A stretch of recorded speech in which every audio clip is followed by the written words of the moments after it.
мора да најдеме препознатливост прво во градежништвото. Кога ќе го најдеме тоа препознатливо, мора да ги креираме условите.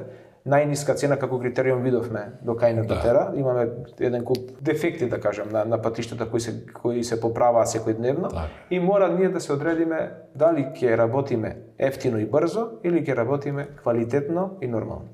Јас сум за тоа да работиме квалитетно и нормално и во моментот јавните набавки не ги препознаваат тие карактеристики.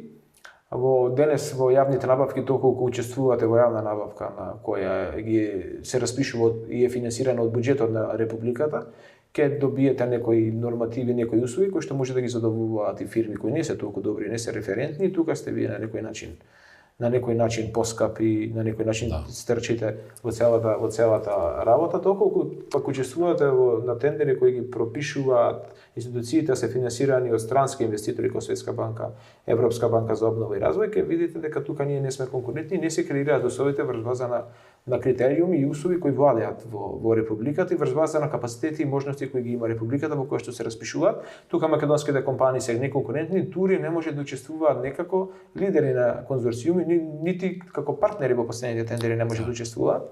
Што значи дека имаме еден заклучок дека доколку сте добра, нормална компанија во Македонија, сте во најлоша состојба.